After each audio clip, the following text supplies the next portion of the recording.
கேட்டு செய்திபின் செய்தோறும் பூட்டு சகி ஃபாத்திம தோறும் துறந்திடுவார் பயந்திடலா.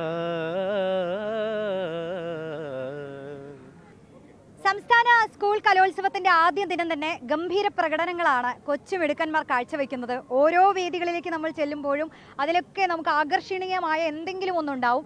അങ്ങനെ മാപ്പിളപ്പാട്ട് വേദിയിൽ നിന്ന് കിട്ടിയ ഒരു മിടുക്കനാണ്, പത്തനംതിട്ട ജില്ലക്കാരനാണ്. പേര് പറയുമോനെ? എൻ്റെ പേര് ശ്രീനന്ദൻ. മാപ്പിളപ്പാട്ട് പാടി തുടങ്ങിയാലോ? നമുക്ക് പോരട്ടെ. ഇറയവൻ തിരുഫലുരെ ഫുർഖാനുല്ലലീമിലെ ഉയർമയാം ത്വാഹ. ഇറയവൻ തിരുഫലുരെ ഫുർഖാനുല്ലലീമിലെ ഉയർമയാം ത്വാഹ. ഈണമിലായി പുതുമധുരിത മൊഴികൾ ഹബ്ബാബോരാൽ ഇടം പടർന്നൊഴുകിടും പുറമിലെ കുയിൽ സുരാഗമായി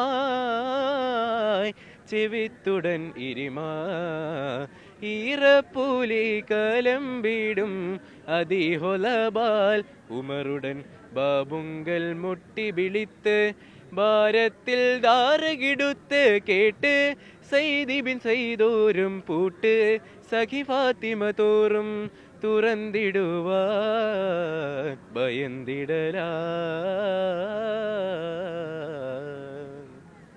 അടിപൊളി. ആദ്യമായിട്ടാണോ കലോത്സവത്തിന് വരുന്നത്? അതിനു മുൻപും? അല്ല, ഇപ്പം നാലാമത്തെയാണ്. അപ്പൊ ഇനിയും വരും പ്രതീക്ഷിക്കാല്ലേ നമുക്ക്? കഴിഞ്ഞ പ്ലസ് ടു ആണ്. അപ്പൊ ഇനിയിപ്പോ ഡിഗ്രി എന്താണ് അടുത്ത ആലോചന? ഡിഗ്രി. അടുത്ത കലോത്സവങ്ങൾ, സോൺ കലോത്സവങ്ങൾ പിടിക്കാം. അതെ. എങ്ങനെയുണ്ടായിരുന്നു മത്സരം? നല്ല മത്സരമായിരുന്നു. ഉഷാറായിരുന്നു. അപ്പൊ ഇനിയിപ്പോ നേരെ പത്തനംതിട്ടയിലേക്ക് പോവാണോ? അതെ, ഇപ്പൊ പോവാ. മൊത്തത്തിൽ തൃശ്ശൂർ എങ്ങനെയുണ്ട്? കളറാണോ? സൂപ്പർ ആയിട്ടുണ്ട്. നമ്മൾ ഈ പൂരം ഒന്ന് അടുത്ത് കണ്ടിട്ടില്ലല്ലോ. പൂരം പോലെ ഉണ്ടോ കലോത്സവം? അടിപൊളിയായിട്ടുണ്ട്. ഈ മാപ്പിളപ്പാട്ട് എന്ന് പറയുമ്പോൾ ഒരു ടങ് ട്വിസ്റ്റിംഗ് അല്ലേ? അപ്പൊ വാക്കുകളുടെ ഇങ്ങനെ അടുക്കി അടുക്കി അടുക്കി വെച്ചത്. അപ്പൊ അത് പഠിക്കുമ്പോഴും നമ്മൾ നല്ല അക്ഷരസ്ഫുടത വേണം. മാപ്പിളപ്പാട്ട് പാടാൻ പിന്നെ മറ്റെന്ത് വേണം? നല്ല ശ്രുതി, താളം, അക്ഷരസ്ഫുടത ഒക്കെയാണ് മെയിൻലി. ശ്രുതിയും താളം എന്നൊക്കെ പറയുമ്പോൾ നമ്മൾ ഏത് പാട്ട് പാടുമ്പോഴും വേണ്ടതാണല്ലേ? മാപ്പിളപ്പാട്ടിന് പിന്നെ ഇങ്ങനെ വാക്കുകൾ അടുക്കി അടുക്കി അടുക്കി വെച്ചത് ഇങ്ങനെ വൃത്തിക്ക് പഠിക്കണം. അതെ, പ്രൊനൗൺസിയേഷൻ, അക്ഷരസ്ഫുടത, അതാണ് ഏറ്റവും വേണ്ടത്. അതെ അതെ. മാത്രമല്ല ഇപ്പൊ മാപ്പിളപ്പാട്ടുകൾ എന്നൊക്കെ പറയുമ്പോൾ കൈമാറി വന്നതാണല്ലോ. അപ്പൊ ഇപ്പോഴും കലോത്സവ വേദികളിൽ എത്തുന്ന മാപ്പിളപ്പാട്ടുകൾ പഴയത് തന്നെയാണോ അത് പുതുതായി ചിട്ടപ്പെടുത്തുന്ന കാര്യങ്ങൾ? ഇത് പുതിയതായിട്ട് ഒരു സാർ ചിട്ടപ്പെടുത്തിയതാണ്, ഷംസുദ്ദീന്റെ റെക്കോർഡ് എന്ന് പറഞ്ഞു. ഓരോ വർഷം ഇങ്ങനെ പുതിയ മാപ്പിളപ്പാട്ടുകൾ ചിട്ടപ്പെടുത്താറുണ്ട്. അപ്പൊ ഏറ്റവും ഈ വിധികർത്താക്കൾ അതുകൂടി നോക്കൂല്ലേ? ഇപ്പൊ ഒരു മാപ്പിളപ്പാട്ടിന് മാർക്കിടുമ്പോ അതിന്റെ വരികള്, ഈണം, അത് കുട്ടികൾ എങ്ങനെ ആലപിക്കുന്നു, ഇതൊക്കെ നോക്കിയിട്ടല്ലേ ഇടാം. A grade മേടിക്കില്ലേ?